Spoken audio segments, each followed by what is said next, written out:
I didn't originally plan to make a part 2 of this, as I didn't have any ideas for it. However, I've since come up with some ideas for what could happen, so I decided to make a continuation of this story. This part begins the Capsule Corporation, as Bulma and Launch were discussing their plan. With them not being strong enough to take out the Red Phoenix regime, Bulma had another idea, to build a time machine.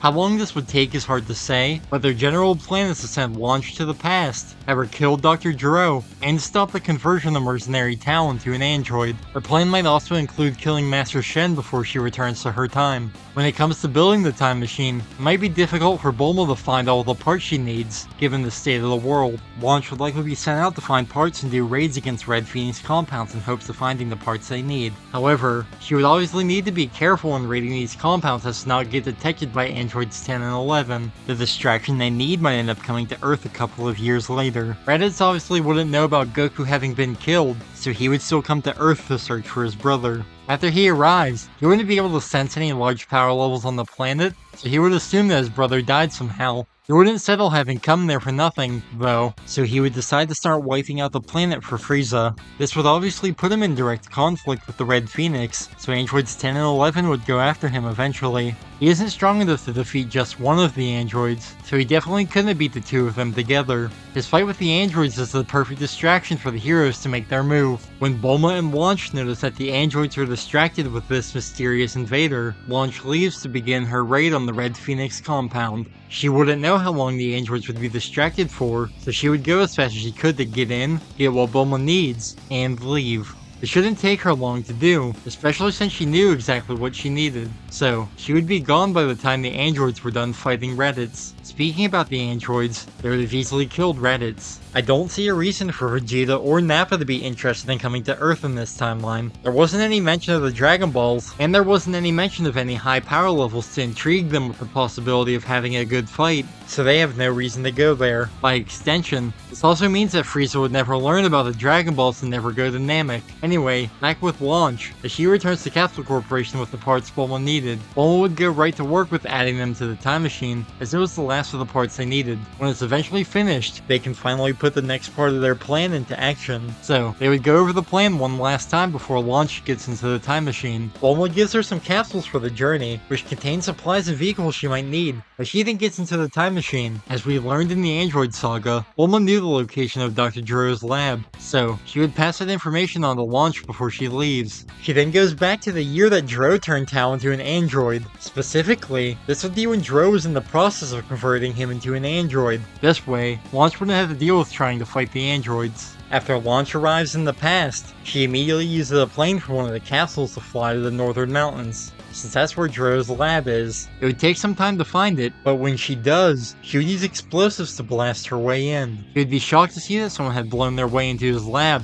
but unfortunately for him, it wasn't an android at this time. So it wouldn't take much for Launch to take him down. As far as we know, it also didn't have any androids constructed at this time that would be able to help him. Launch wouldn't waste any time, so she immediately shoots and kills Dr. Gero. After he is dead, she would search through Dr. Gero's plans to find anything that could help with defeating the androids in their timeline. Since he was in the process of converting Mercenary Tao into an android, I assume he would have had a shutdown remote for him as well. Launch would be able to find the blueprints for this and the shutdown remote he made. After all, I think he would have made the shutdown remote first, so she would use it, thus shutting down the partially completed Tao. Before she leaves, she also uses explosives to destroy Gero's lab and Tao along with it, so that Tao's conversion into an android couldn't be completed by anyone. With Gero and Tao now dead, she could set her sights to killing Master Shen so that he could never do despicable things like he did in her timeline. She would know this task is tougher for her, since Shen isn't just a normal human like Dr. Gero. He is a master of martial arts, after all, and while she has started to learn how to fight in this timeline, it isn't enough to match him. There was always the option of just poisoning the Crane School food supply and being done with it, but Launch would likely be reluctant to do so since she knew that Tien and Shotsu would become heroes later on. So, she decides that her best option is to sneak into the Crane School at night and silently kill Shen. With that plan in place, she waits until nightfall to make her way to the Crane School. When she arrives, she would have a far easier time breaking into here than she did into Dr. Gero's lab. Eventually she finds Shen's bedroom, and she would be able to kill him silently while he slept by using a silenced gun. She then make her way out of the Crane School, leaving no trace behind of what she has done. Now that she took out Tao, Gero, and Shen, she uses the time machine to return to her time. Before continuing continuing with the story, there's something I briefly want to mention. Her traveling to the past would have caused a new timeline to form. I'm going to talk about them both in this video, but I'm going to talk about her timeline first. Anyway, back with Launch as she arrives in her time. She quickly makes her way to Castle Corporation, giving Bulma the blueprint she found and the self-destruct remote. After explaining everything she did in the past, they would make a plan about using this to destroy androids 10 and 11. The plan would be quite simple, as she'd just need to go to the Red Phoenix regime's headquarters and cause enough trouble for both of the androids to come out. When they do, she'd use the shutdown remote to deactivate them, and then use explosives to destroy them. So, the next day, she would go to their headquarters and put their plan into motion. As expected, Shen and Tao would eventually come to deal with her themselves, since she was able to deal with their regular soldiers. Once they arrived, she wouldn't hesitate to use the shutdown remote on them. With the help of Bulma, and through gathering enough explosives, they would eventually blow up the Red Phoenix headquarters. Just like what happened in the past, this destroys the androids alongside their headquarters. With their time now saved, this leaves them to destroy the remnants of the Red Phoenix and to rebuild the world. Bulma would be more focused on leading the rebuilding process, while Launch is the one who hunts down the remains of the Red Phoenix regime. It would be a long process to rebuild the Earth, but thankfully for them, the rebuilding process would start far earlier than it normally did in the future timeline. Something I briefly want to address about the rebuilding process before I continue is Mr. Popo and the Lookout. In the actual future timeline, we had no idea what happened to the Lookout or Mr. Popo. However, it can be assumed that it and Korin Tower were destroyed, since future Yajirobe was down on the Earth. As for this timeline, I think it definitely would have been destroyed by Mercenary Tao. He knew about Korin's tower, and he would probably find the Lookout as well, so he would destroy it and likely kill Mr. Popo while he was up there. This essentially erases all hope of the heroes ever finding Namek and reviving everyone the androids killed. Now, back to the main story, as after the Earth is rebuilt, it could be in a time of peace for even longer. Without there being any strong power levels on the planet, Babidi might not see it as worthwhile to come to Earth until later. However, he could decide to come to it at the same time just to get the sealed ball and then try to gather the energy required to release Boo elsewhere, which I think he would just get impatient and give up on waiting for Earth to get enough energy, so he'd decide to go there just to get the sealed ball. This would likely be enough for the Supreme Kai to come to the Earth to find a fighter to take on Babidi. Unfortunately for him, the strongest fighter there in this timeline would be Launch. While she would likely be skilled in combat by this time, she knows nothing about Ki, so it would take a lot to train her to get up to the level to defeat Babidi and Deborah. Shen might suggest that she should train with one of the lower gods first,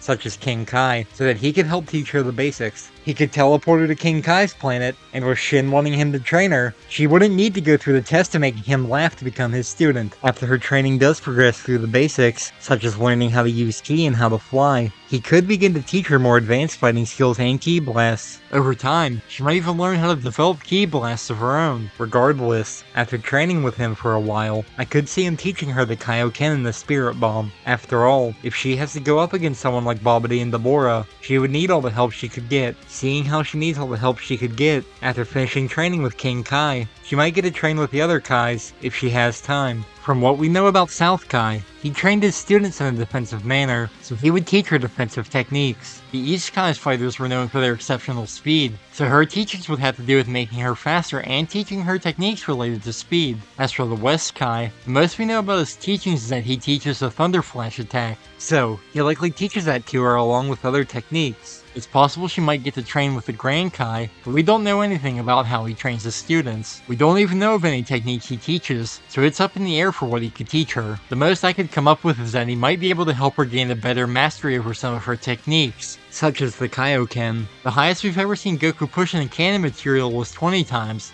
but in non-canon material, he pushed it to 100 times. With the help of the Grand Kai, she might be able to learn how to push it to multipliers higher than 20 times. Lastly, with that training complete, she can finally train with the Supreme Kai. I assume her training under the Supreme Kai would be similar to Gohan's, as they likely go to test the Z-Sword with Kachin, which causes it to break. This would release the older Kai, and he likely unlocks her potential. Of course, this would give her the ultimate form, which would be a great help to her, though I also think they would have noticed that Launch seemed to fight well with weapons, such as a sword. So, Shen easily could have used his magic materialization to make her another sword. Perhaps she can eventually learn how to make Ki weapons if they suit her more, which that could be helpful in the long run, since they wouldn't break like the Z-Sword did. As a brief side note, if you're familiar with Dragon Ball Multiverse, I was sort of inspired by Videl from Universe 9 in that story when writing this version of Launch. Regardless, she would continue to train with Shen until Babidi and Deborah finally started to make their way towards the planet. When they do eventually arrive on Earth, It's hard to say how Launch would compare in power to Babidi and Deborah. With her having the ultimate form, though, I think she would be able to defeat them and stop Boo from being released. After they are defeated, the Earth would return to being in a time of peace. As another brief side note, this is probably going to be a decision some disagree with, but for this scenario, I'm going to write it as a timeline that doesn't include Dragon Ball Super. I didn't want to write the story as having a dark ending, as that's not the story I envisioned. It's hard to say if they could have defeated Goku Black, but they likely could have. However, that's not the main issue I had with including Dragon Ball Super. The main thing that made me decide not to include Dragon Ball Super was the Tournament of Power. I think it would be likely that they wouldn't win the tournament, but I'll explain more about that later. This means that after the defeat of Babidi and Deborah, this timeline will enter a lasting peace once again. Launch and Bulma still stay involved around the Earth, with Bulma developing technology to help with the defense and rebuilding of the planet. As for Launch, she would continue her own training. She'd likely unlock another form, as she'd combine the ultimate form in the Kaioken. We've never seen if this is possible, but without anything saying that it isn't possible, I'm going to assume that it's theoretically possible. Launch would likely help train people around the Earth as well. While I don't see her starting a martial arts school of her own, some likely do pop up around the planet. These new martial arts schools were likely resistance movements against the Red Phoenix regime when it was around. After the regime was defeated, they decided to organize into martial arts schools. Some of them are likely inspired by old martial artists, such as Master Roshi. With both Launch's and Bulma's continued involvement in the development of the now rebuilt Earth, it would remain in an era of peace. Now that I have talked about the future timeline for this scenario,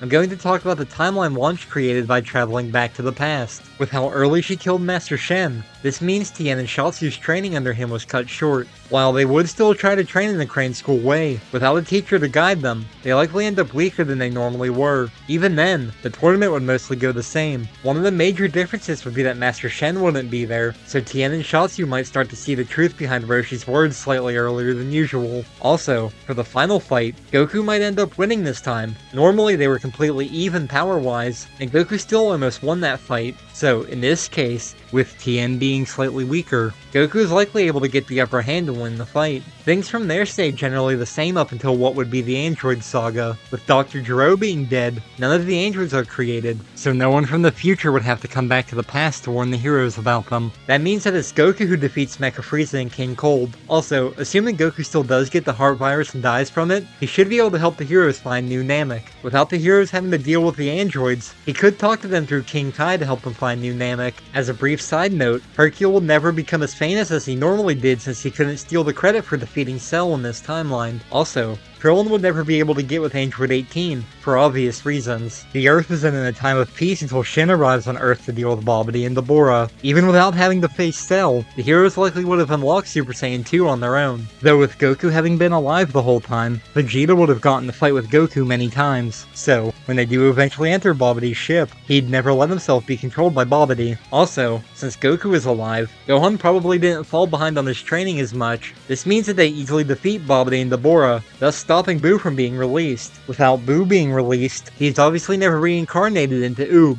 Before getting into the next change, I'm briefly going to discuss what I meant for the Tournament of Power and why it caused me to decide not to include Dragon Ball Super. Without the androids existing, their team is down 2 fighters. Boo also isn't an option, as he was never released in this timeline. While I could have had Launch stay in the past after Goku Black, if they managed to defeat him and Zamasu, I don't think she would have stayed there, so she isn't an option for their team. Without the androids being on their team, mainly because of the lack of Android 17, I don't see the tournament ending in their favor. The most likely options they could replace the androids with were Yamcha and Shatsu, but they wouldn't be as much help in the tournament. So instead of writing it as a timeline where they'd be erased for losing the tournament, I wrote it as a timeline that didn't include Dragon Ball Super. Since I'm not including Dragon Ball Super in this timeline, the next change is during the end of Z. Goku would never have a reason to go to the tournament to meet Oob. He normally took Oob on as a student, but in this timeline, he likely makes Pan his student, so she would end up being stronger than usual as well. As for Goku's training of Pan, her parents would obviously want her to stay in school, so he would never leave his family behind to go and train her like he did with Oob. Instead, he stays at his house and trains her whenever she isn't at school. Regardless, the Earth would stay in a time of peace for the foreseeable future.